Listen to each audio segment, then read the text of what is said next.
What's up guys, welcome back to my channel, or if you're here for the first time, welcome. My name is Malika and I started this channel to share more about my experiences traveling and living abroad, so thank you so much for stopping by. If you want to learn more about life as an expat or how to travel more, make sure you hit that subscribe button.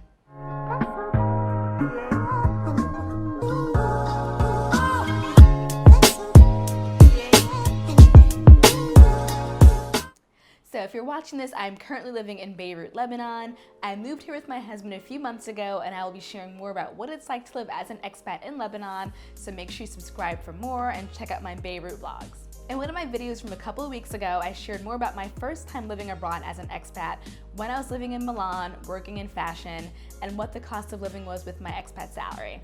I wanted to go back a bit further and give a different perspective, so I'm talking today about what it was like when I got to Italy as a grad student and what my student budget looked like, which, big surprise, was a hell of a lot smaller. One of the biggest obstacles to living abroad is the cost, so I wanted to make these videos to give you guys an idea of what to expect of your cost of living, and this is without any financial emergencies or big obligations at home. My budget in Milan with my salary was closer to like 2k euros a month, but as a student in Bologna, it was about half that.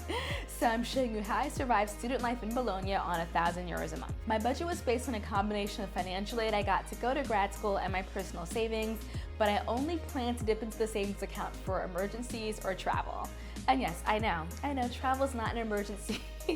I know, but I considered a little bit of travel essential because I obviously was not going to live in Italy and not get to see Italy. So my financial aid gave me about 10,000 euros that was sent directly to me for living expenses, and I basically allowed myself to withdraw about a $200 a month supplement from my savings account, which basically just how I got at the budget of 1,000 euros a month for my first year. And this is how I spent it. So number one, housing. I stayed in student housing the first semester and that cost 2,500 euro for housing from early September until the end of December, plus the 500 euro security deposit. I had to prepay that to get my visa, but that brought my rent average down to around 625 euros, which yes, it sounds crazy to spend 60% of your income on rent. But the great thing was it included utilities, internet, and a meal plan, so that did eliminate a lot of other miscellaneous expenses. Living in the student housing was convenient, but I decided to look for my own apartment in spring, mostly because the student dorm was in like a really suburban area and I wanted to live closer to the center of town. And also almost everyone that stayed there was other international students, so I really never got to hang out with locals or meet other Italians. Plus, if we wanted to go out after class, we ended up having to take taxis back and forth round trip, and even that kind of got expensive, so it just didn't make sense anymore. I ended up finding a really cute one-bedroom apartment in central Bologna for 600 a month, including utilities, but now I was on my own for groceries. It was worth the overall experience because I got to be in the city and have more opportunities to go out with locals and practice the language, which the language was a major key to my getting a job in Italy later, so the investment ultimately did pay off. Phone bill. Phone service is pretty cheap, so I had my account with Wind. I paid around 12 euros a month for my plan. It included unlimited data and text, but the data would get really slow after the first gig, but you just got used to it slowing down dramatically and would just kind of depend on Wi-Fi when it didn't. Transportation. Public transportation in Bologna is tiny, but it does exist. So the bus was $1.30 for a 1-hour ticket, and I would really only take it to school and back. And then once I moved into central Bologna, everything was pretty much walking distance. So I guess I maxed out my transportation budget around 85 euro a month, and that included the daily commute, miscellaneous extra rides, occasional taxi, groceries. In Milan, I spent 100 to 150 euros on groceries just because I could afford to eat better, to be honest. In Bologna, my grocery budget was a little bit less. It was closer to 80 euros a month. So most days I would make breakfast at home because I just got so tired of Italian breakfast. I love Italian food, but the breakfast is always just croissant and cafe, cornetto e cafe. And I just got so sick of eating pastries first thing in the morning. I was can I get some eggs? So after a few weeks of that, I just wanted an omelet and toast. I wanted some peanut butter. So daily breakfast at home solved that problem. I did still buy a second cup of coffee out sometimes when I was waiting for the bus to go to school, and dinner was always something simple and cheap, but because of how good the ingredients were, I never felt deprived. When I was in New York, it was all just canned food, hot ramen, a little bit of scallions if you want to be fancy. But in Italy, when you're broke, you can still eat a really yummy fresh pasta with garlic and olive oil, or amazing tomato sauce and pancetta, and you're just it's just great. So I kept a very minimalist approach to grocery shopping, focusing on pasta and vegetables, very little meat just because of the cost, but there was plenty of €5 wine. So dining out. School had a cafeteria and there was always like a €5 lunch, and then maybe once or twice a week we'd go out for aperitivo, which was the amazing happy hour with the buffet of free food. And Bologna was a student town, so all the aperitivos had like an amazing amount of free food just being thrown at you. I pretty much spent around €60 a month going out, but usually that was aperitivo or like a €5 pizza or kebab, and then like wandering around the city, just like drinking cheap wine and eating street food. Travel. So obviously I wanted to travel around Italy as much as possible, but with my budget I had to be really careful. Luckily Bologna is very centrally located, so it's easy to hop around to the few of the best cities in Italy by train. Instead of taking weekends and spending 2 nights in a hotel, I did a lot of day trips to save. So I went to Rome, Florence, Venice, and some of the cute beach towns in Rimini, all by catching the train. My routine was basically catch an early train, spend the day exploring the city, walking around, doing all the free stuff, and then catch one of the later evening trains back to Bologna. Depending on how far it is, you could either take the Frecciarossa, which was the nicer high-speed train, or the Regionale, which was the slower regional route that made a lot of stops, and it took forever to get anywhere. So Bologna to Rome on the Frecciarossa might have been like €60 each way and took 2.5 hours. The Regionale was €35, but took 6 hours with connections. So I might spend like €150 to €200 each month on these trips, and I did like 3 to 4 the year that I was in school there. Italian classes. I did Italian classes off and on throughout the year, so that was another expense. My school offered an Italian crash course the first week, but our program was an international one. All the classes were in English, so you were on your own if you wanted to learn Italian. After you get a foundation in the language, you can start to look for free resources, and I definitely did to supplement my coursework.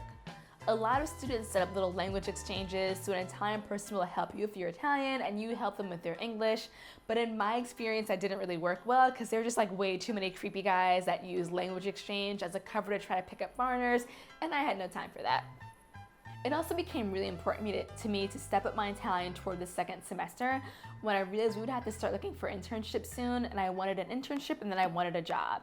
And I did not want to limit my professional opportunities by not learning the language, so I switched into hustle mode.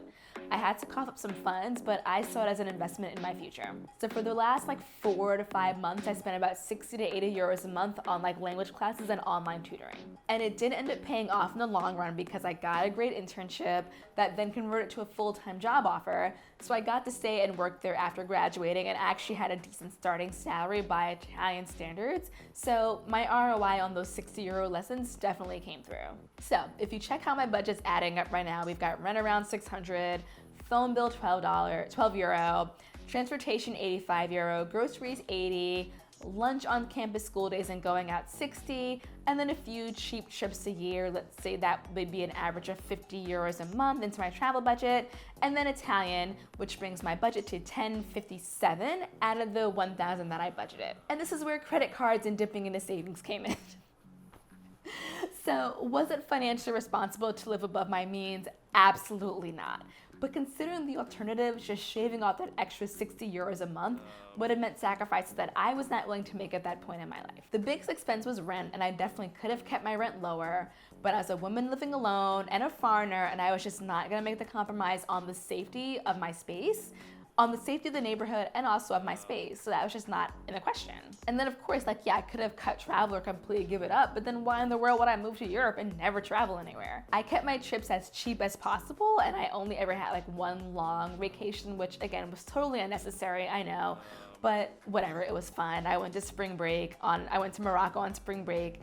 It was not a fancy Instagram trip. We went on Ryanair. We stayed in like little cheap riads and couch surfed, and I took the most disgusting overnight bus I've ever been on from Fez to Marrakesh, but it was an awesome week. And yes, it was worth whatever I spent on that trip at the time. So whatever, I just gave myself a little bit of grace. I let myself use credit cards when the need arose, which again, mostly was Italian classes and travel. Things I saw as an investment in my career, an investment in my personal growth. And then even little things periodically, like new clothes for an interview, buying a new dress for graduation, just like the little kind of random stuff. So I honestly don't remember how much credit card debt I racked up over my year as a student in Bologna, because at the end of the day, it was a relatively small amount, like not even enough that I struggled to pay it off once I started working, and my credit score was not impacted. So I know I'm not a financial expert. I know it's bad to rack up debt. I don't know if it would have been better to just take things out of my savings account versus using my credit cards. But I mean, obviously the most responsible thing to do would be neither of those things and just cut my budget. Just cut my budget and live within my means, right? But you know, I did not do that. And I was more nervous about letting my cash reserve get too low than I was about debt. So using credit cards just worked for me at that time. And I know I was lucky to even have emergency savings to draw from and have emergency cash on hand. So your only option might be to lower your budget or rely on credit cards. So if you're trying to budget for moves to Italy, I hope these tips help. My experience is a few years old, so prices will have obviously fluctuated. So do some current research before you hop on that plane, and don't blame me if the cost of living has gone up. Like I said, it's been a few years. Cost of living increases. So hope this video helped. If you have more questions, leave them in the comments below. If you want to see more about what life in Italy looks like in a more expensive city with more disposable income, check out my video on the cost of living in Milan and how I spent my expat salary of $2K a month. And as always, don't forget to like, subscribe, and share, since it really supports the channel. Thank you so much, and I will see you in the next video.